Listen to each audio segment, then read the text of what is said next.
Every once in a while, when you're watching an old sitcom, you see the premise of the episode and you go, oh boy, here we go. That's exactly how I felt when I saw this was another Bobby the Struggling Actor episode. Because let's be honest, that well has been visited a lot, but this one actually surprised me. See, the type they want now is long on street, looks short on brains. Somebody engaging, with a boyish smile, animal magnetism, and a dumb but earnest face. Somebody like... Go ahead and say it, Bobby.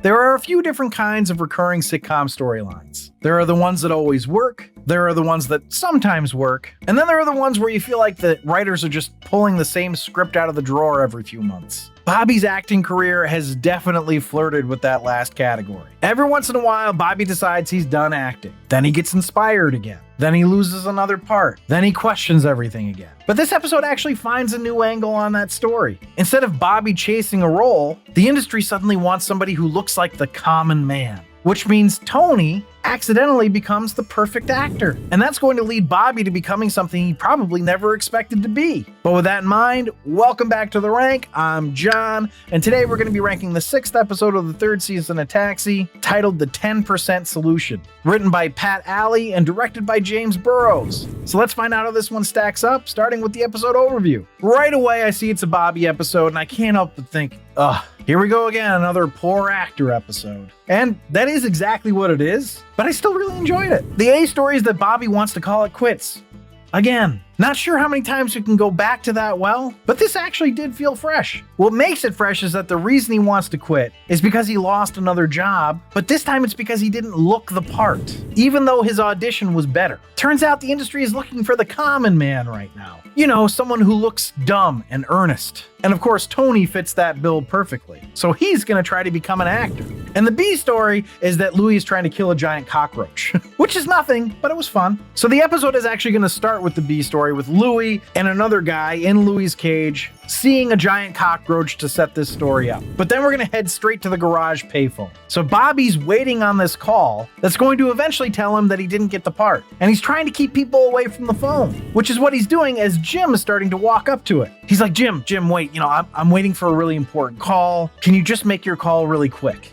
Jim's like, all right, and he picks up the phone. Then he looks at Bobby and goes, who am I calling? Now, we're going to get the explanation of how this is a phone call. He's waiting to find out if he got this part, blah, blah, blah. But right after that explanation is Laka is going to be using the phone. So the writers are clearly trying to double up with Jim and Laka. Now, is it just me, or has Laka become less funny since Jim's arrival? I mean, it's not bad or anything, but it just feels like Jim is sort of playing the same part, just doing it better. So Bobby's gonna cajole Laka into going faster on his call, and right when Laka hangs up, the phone call comes in and it's Bobby's agent. He didn't get the part, which is obvious to everyone just by overhearing it, except Tony, who's like, did you get the part or not? The suspense is killing me. And we get a great line after that from Louis, who says to Tony, Banta, sometimes I wish you were smarter, just so you could know how dumb you are. So then we get Tony and Bobby's realization that Tony is actually the perfect look for what casting directors are looking for right now. And that realization is what makes Bobby feel like his career is over, which is exactly what he says. The response to which is another great Louis line, thank God, it's suffered long enough. Next thing we know, Tony is visiting Bobby at Bobby's apartment, and of course continues to remain aloof to everything around him when he doesn't realize that Bobby is depressed.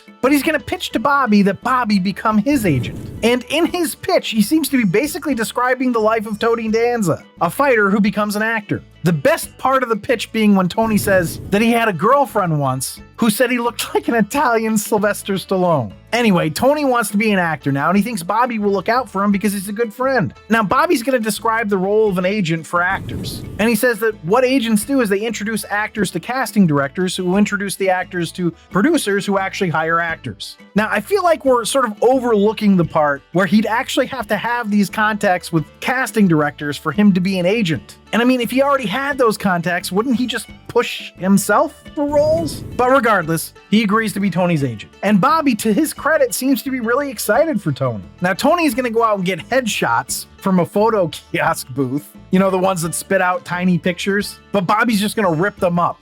To which Tony says, show business is rough. But he's going to tell Tony, he's like, I already put your picture in front of every casting director in New York. Which again, if he knows them all, how is he not getting jobs? But he wants to test Tony's abilities. So he's going to have Tony read a scene with him. And unsurprisingly, Tony is terrible at it. But they do this part well also. So they have Tony read terribly, and then Bobby gives him direction. Tony's going to end up turning away from Bobby and taking a bunch of time to think about this direction that Bobby's given him. And then he turns back around and reads it the exact same way, which was great. Now Laka is going to show up and he's going to be like, hey, Bobby, I want you to represent me as well. He's actually even been in a movie in his home country. It was called Here Come the Huns. And this performance made me laugh, with Laka doing a whole lot of overacting explanation just to lead up to the actual performance. Then the performance is just him looking around really conspicuously, you know, and then shaking his head and tisking. But Bobby's actually going to get a call from a casting director. The casting director wants to audition Tony.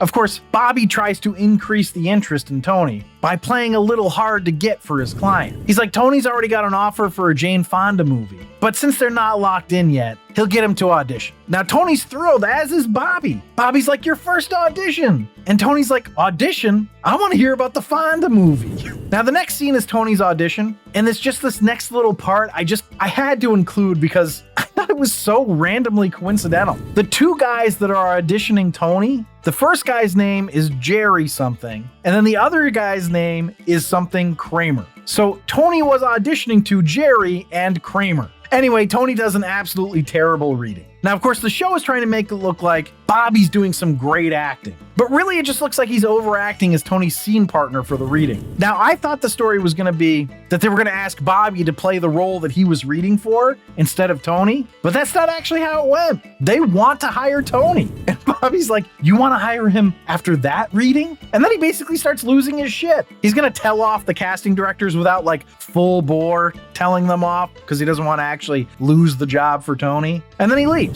Now, the next scene is Tony going over to Bobby's apartment again, and Bobby apologizes to Tony. But Tony's fine with it. Of course he is. He tells him he got fired anyway. Apparently, the director of the movie did not like Tony at all, and eventually said at one point that he would take Tony over his dead body. And Bobby's gonna be like, though he feels bad for Tony, he's actually glad he got fired because he should have gotten fired. He didn't deserve the role. And then he's gonna give this really impassioned speech about acting and how people impoverish themselves to become actors just because they love acting. So the fact that the director fought for quality gives him and other actors like him hope that there are still powerful people pushing for quality. And, you know, it starts out with Tony maybe feeling bad about himself, but eventually it makes Tony feel good because he's the reason that Bobby has hope again. He even giddily says, just because I got canned? Anyway, this ends the A story. But we've got a really tiny B story to wrap up. And we do that in the final scene with Louis staying behind in the garage as everyone's leaving to try to trick the roach. He's going to come back into the garage with a fishing pole and a hunk of beef attached to the hook. Naturally, Alex hadn't left the garage yet and is seeing this happen. Then, as Louis and Alex are talking about it, the pole gets a bite. Apparently, the whole hook got bitten off. And Alex and Louis leave the garage looking scared. I have to say, I was expecting to not like this episode, but I ended up really liking it. But let's find out how it ranked. Rank.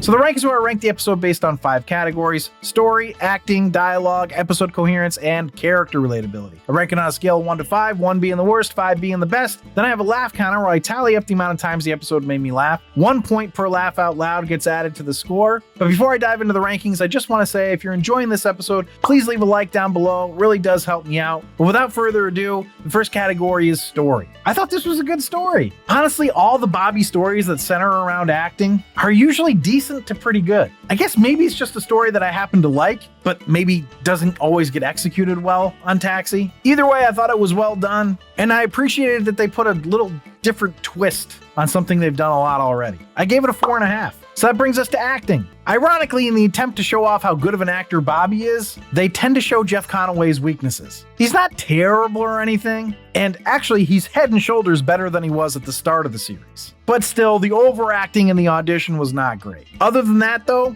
it was solid. I gave it a 4. So that brings us to dialogue. I thought this was a funny episode. I was engaged throughout. It was one of those episodes that made me think I laughed more than I actually did because it was well written. So I gave it a 4.25. On to the next category, which is episode coherence. Other than the fact that if Bobby had had good contacts with all the casting directors in New York, you'd think he would have been more capable of getting acting work, the coherence was good. It was a fairly simple arc with a better than expected payoff. I thought it worked really well. I gave it a 4.85. So that brings us to character relatability. I thought this was a pretty relatable episode. Louie's fear of cockroaches is certainly relatable, and Bobby's passion about his craft was also relatable. It was all around just a good episode. I gave it a 4.5. So it's got some really strong rankings here. It's not going to take a huge laugh counter to keep it in the top 3 tiers, but it did get me a decent amount. It got me 13 times. So that puts the grand total at a 35.1, which makes it a holy grail, which is exciting for Taxi. But as for the series average, that's moved up a little bit more to a 27.19, which keeps it still in mediocre. But I appreciate that it keeps climbing, and if you're ranking along with me, drop your scores in the comments. I'd be curious to see where you're at. Thanks for listening and or watching. Check out my other Taxi ranking episodes or any of my other sitcom or movie ranking episodes on this channel. Remember to subscribe, comment, and like. You can check out up-to-date rankings on my website at therankpodcast.com, or you can also email me at john@therankpodcast.com. And if you really want to support the show, you can become a patron at patreon.com/therankpodcast. But I will leave you with this. It turns out Tony actually quit the movie. Why? Because he didn't like the director taking jabs at him. You know, actually, that's pretty funny.